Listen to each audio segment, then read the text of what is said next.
Hi guys! So today we are doing a purple rose, or like a lavender rose.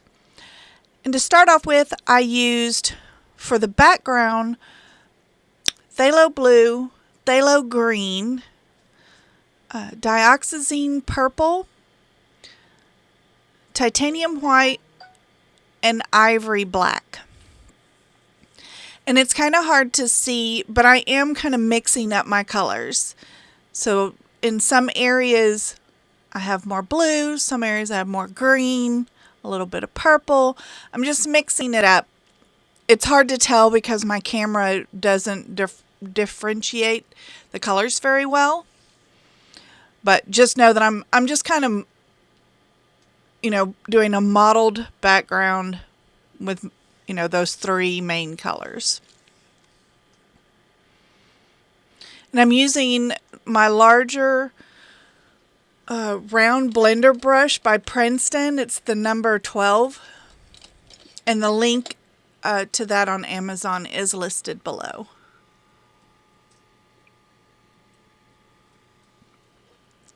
So now I'm taking my dioxazine purple and adding white to it to make kind of a lavender color. And we're just going to block in the petals. And you'll want to switch your color up so that you don't lose your design.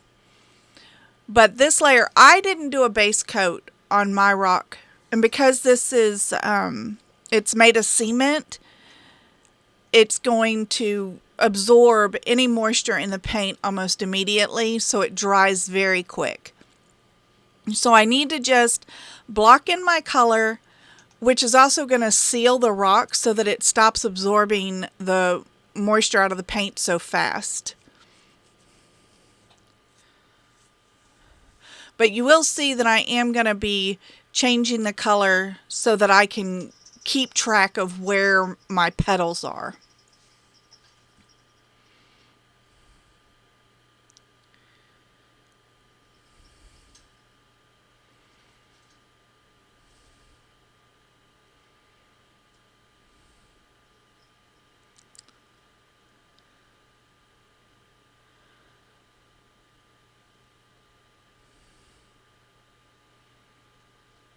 And really with roses, they seem complicated, but they're really fairly easy. And they're a great way to learn how to blend your colors from light to dark.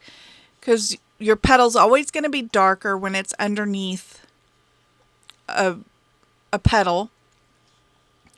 And then it's going to lighten up, as it folds out from the main body of the flower.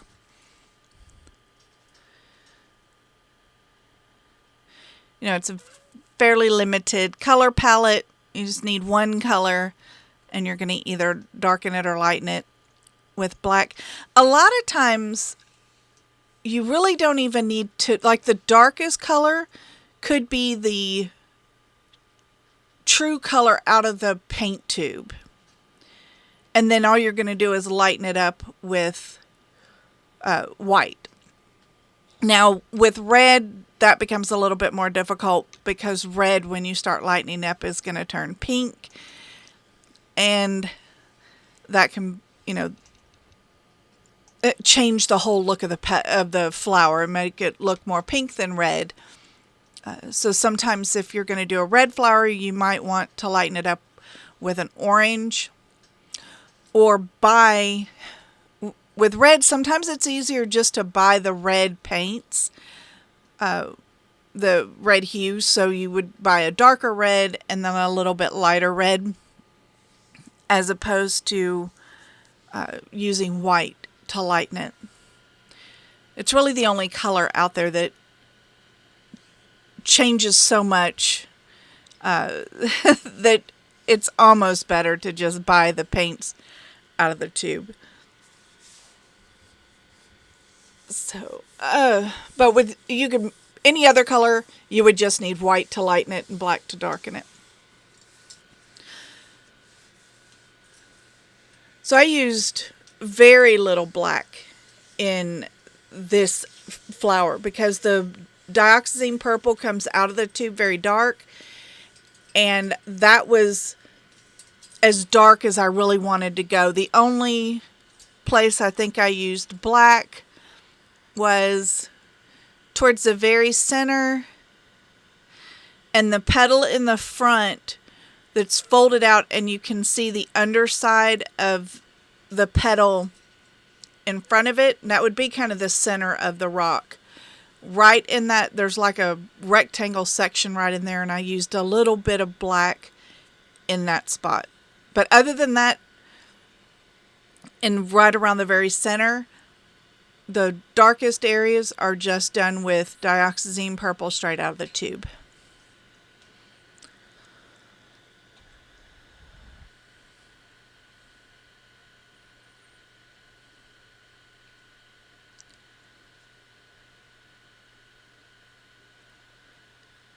And all of the leaves, the petals, are mixed with a little bit of purple. None of them are straight white.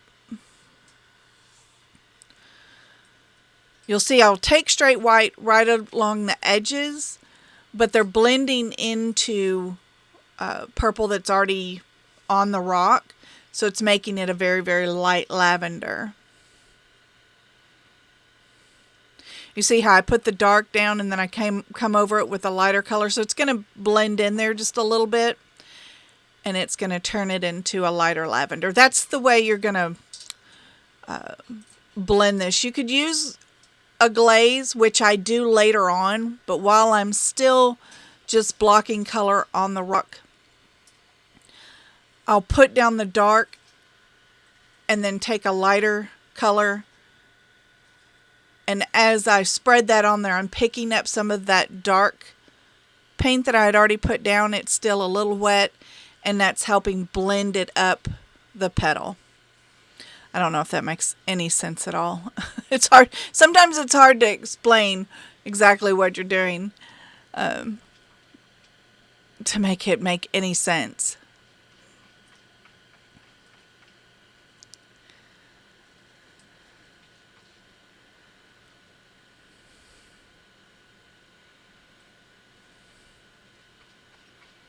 And I know my petals look white there towards the center. They're not white. They are lavender, a very light lavender. Just the light is shining on there and kind of bleaching out the color.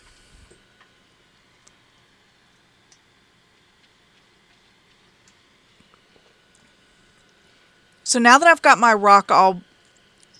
the color all blocked in on my rock,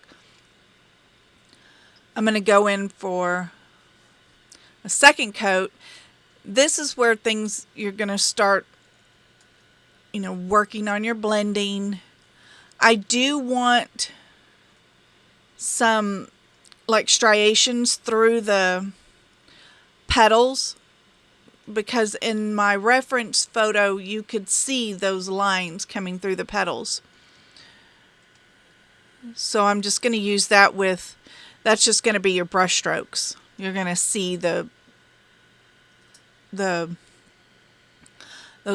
real fine lines. I don't know what you call those in a flower. Now the one petal that's tipped up right there in the center, I'm going to actually change the shape of that towards the end. You'll see that I'm going to fold the petal where it looks like it's folding back as opposed to folding in on itself, folding up on itself. I just didn't like the way it looked, so I ended up changing it.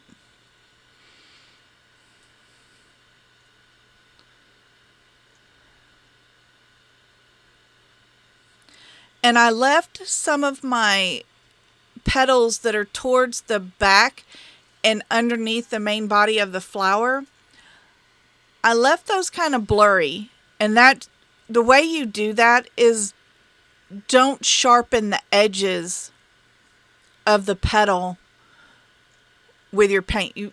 If you don't sharpen it, it's going to give it a blurry effect, which was what I wanted. It's the way it looked in the photo, and it was the way I wanted it to look on my rock.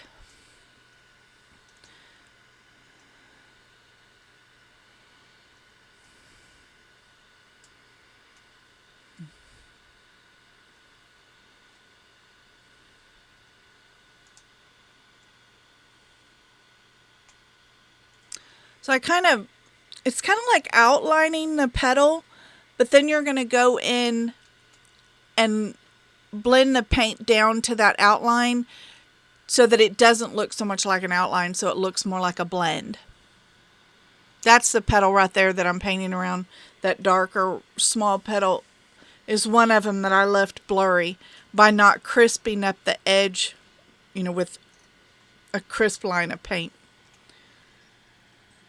So now I'm taking just some ivory black and turned it into a glaze, and I'm just glazing around the flower to kind of lift it off the rock just a little bit.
You can see I have my nails are done for St. Patrick's Day.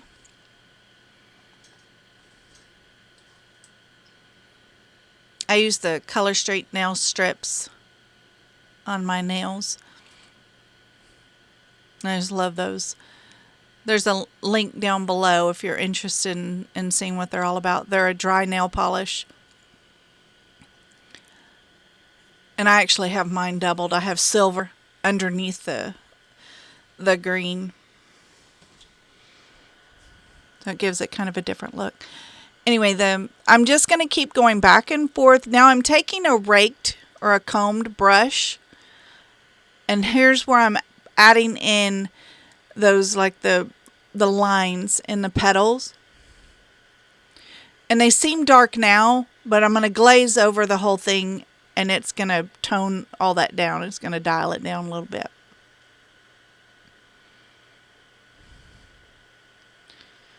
And now I'm taking, some of this is straight white where I'm lining the edge, the outer edge of the petal there towards the middle, but I'm going to glaze over all of this at the end. So anywhere that I do have straight white is going to get glazed over.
And be prepared when you are painting roses. Sometimes you will go through some pretty ugly layers. Here I'm going in and I'm changing the shape of that petal. And taking it from where it flipped up to where it's going to roll over. But every time I paint roses, I always get nervous, like that it's not going to turn out well.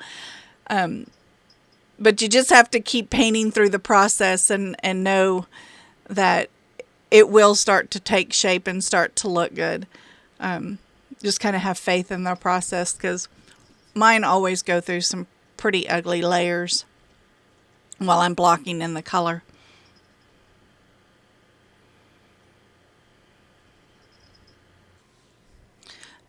Another tip I'll give you is, you hear me say it all the time, that one of the most important things is making sure that your darks are dark enough and your lights are light enough. A lot of people are afraid to go too dark. And the one thing with your flowers, especially a rose, the way the petals are, you don't want, I always used to make the mistake of going too dark in between the petals. And I learned over time that the flower looks better when you don't go like really dark between the petals. I always try to build in contrast, but in a flower, if you just dial that contrast down just a bit, it's going to look a little better. You know, you may have a couple of little areas where you're going to have like true black, or extremely dark areas, but if you notice, a lot of times it's just deeper coloration in between the petals. It's not extremely dark. It's something I still kind of struggle with, making it too dark between the petals.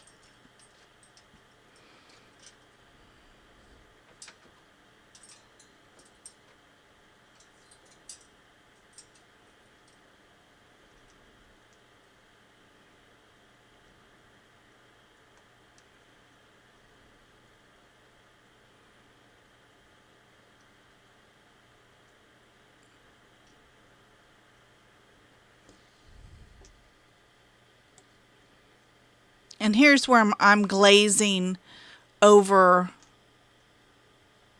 I think this is, oh no, here it is, because I've got the blender brush out. Just glazing over the whole rock.